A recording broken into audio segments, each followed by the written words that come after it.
منتدى شواطئ الإمارات تقدم.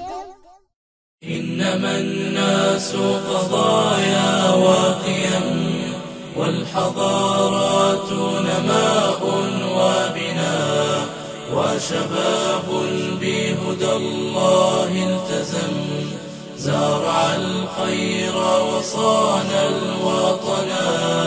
والرجولات مدى الدهر همم، والفتى الناجح من قال أنا، الخطى تبدع والقول حكم، والرضا يشرق والوجه سنا. إنما الناس قضايا وقيم، والحضارات نماء وبناء، وشباب بهدى الله التزم. I'm an engineering student. I believe that most religions are just a set of beliefs. Hinduism is a belief, Islam is a belief, Christianity is a belief. And most major religions like the Islam or the Hinduism or the Christianity have been formed through ages. They have come past through a lot of ages. So they can be a lot of additions and subtractions which can add value to the religion, and which can also cause some kind of a demolition to the name of the religion itself. So my question is, why do we have to stick on to few religious books like the Quran or the Vedas to follow a life of our own? Why can't we just take the rights, the positives and the negatives, and leave the negatives alone, and take the positives of the Quran and take the positives of the Vedas alone, and lead a life of good? And no matter what, for example, no matter what the Vedas say or no matter what the Quran says, I believe that a man should have a single wife.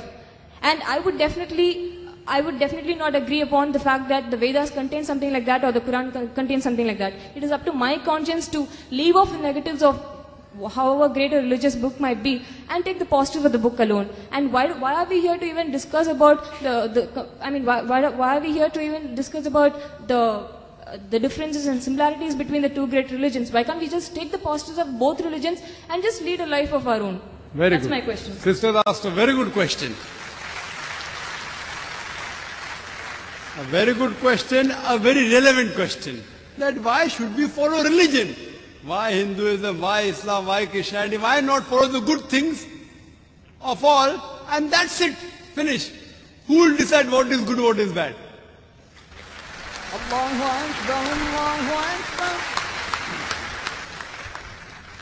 For example, in America, wearing skirts and shorts is common. Western country, it is modest. So for there, wearing skirts and shorts is modest. If you wear in Chennai, if a girl walks on the streets with shorts and skirts, you will call it immodest, including you, sister. Even you say she is immodest. So what is modest in America is not modest here. When I went to America a few years back, there was a person who told me that you Indian women, you are immodest. I was shocked. Why? How come Indian women are modest? Because when you wear the sari, you show your belly. So for the American, the woman showing the belly is immodest. So who will decide? If you go to certain Muslim countries, the Arab countries, looking at a woman, staring at a woman is immodest. Here, as long as you don't touch a woman, you can talk to her, you can look at her, it's modest. Therefore, when you greet, the Indian, they say namaste without touching. In the Western countries, it is common that you shake hands. So shaking hands between a lady and a man is modesty. As long as you shake hands and don't touch any other part of the body, in some Western countries it is modest. In other Western countries, kissing a woman on the lips and the cheek is modest. In some Western countries, you can do what you want, the male and the female. As long as you do willingly, it is modest. Allahu Akbar, Allahu Akbar. Who will decide? Who will decide? Who will decide? If you go to America, there are nude beaches. There was a ship, I read in the Times of India 2 months back, a nude cruise. Nude. Everyone in the ship will be nude. For them it is modest. Who will decide? The best person to decide is the Creator, sister. Now I am asking you, who will decide what is right, what is wrong? Who will decide? And if you say that select the best, I'm with you. I agree with you, sister. Select the best of all the religions. So that's what I've done. I've selected the best from the Vedas. Allahu Akbar, Allahu Akbar. But what is best is not best for you. That's the problem. I'll discuss that also. I challenge any human being to point out a single principle of Islam which is against humanity as a whole. Single. Allahu Akbar, Allahu Akbar. I challenge, I say, I'm not speaking on behalf of the other Muslims. I'm putting my head on the guillotine. I challenge anyone. Yes, there may be many non-Muslims may think certain thing is wrong. For example, the sister disagrees with a man having more than one wife. I'll discuss that, inshallah. After I give you the answer, you'll be convinced, inshallah, God willing. You'll be convinced. For example, if you ask a problem, 2 plus 2 is how much? If you don't know the answer, I'll give you the answer. Now, once you know the answer, you get convinced. So what do you have to discuss, sister? The things which you don't agree, you can come on the microphone and tell me, I am just a student. I'll try my level best with Allah's help to try and reply. No, though the Vedas say you can marry more than one wife, the Christian Bible says, the Quran says. No, you don't believe in all of them, no problem. Let's talk about logic. Let's talk about logic.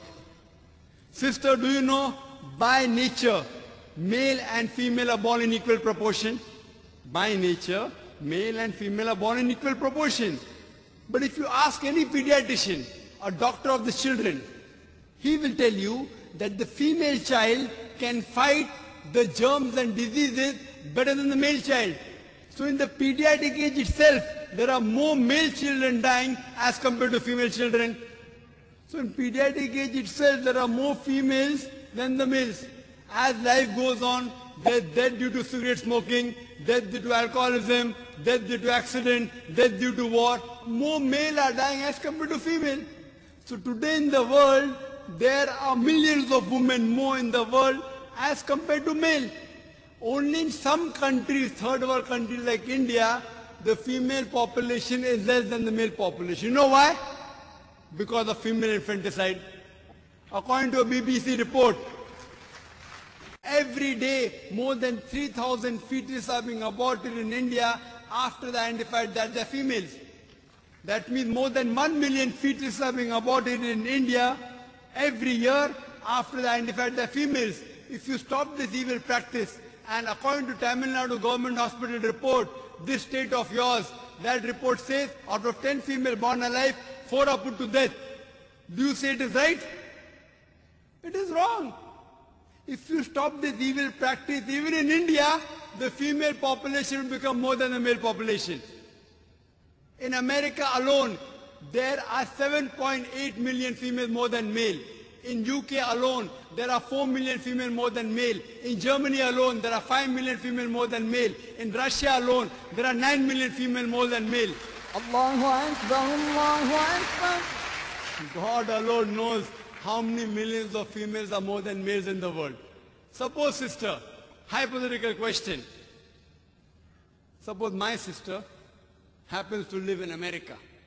Or suppose your sister happens to live in America, USA. And the market is saturated. Every man has found a woman for himself. Yet, there will be 7.8 million females who will not find life partners. Now, only option remaining for them, for these females who have got no life partner, is that either marry a man who already has a wife or become public property. Allahu Akbar, Allahu Akbar. You may say, public property? Brother Zakir, such a harsh word. Sister, it is the most sophisticated word I can use. I cannot use a better word. In America, on average, the statistics tell us a person has 8 different sexual partners before you settle down with one. Mistresses is common. You can have 10, 20, 30, no problem. 100 also. The law will not say anything. If you marry more than one wife, that thing doesn't go down the throat. Why? Allahu Akbar,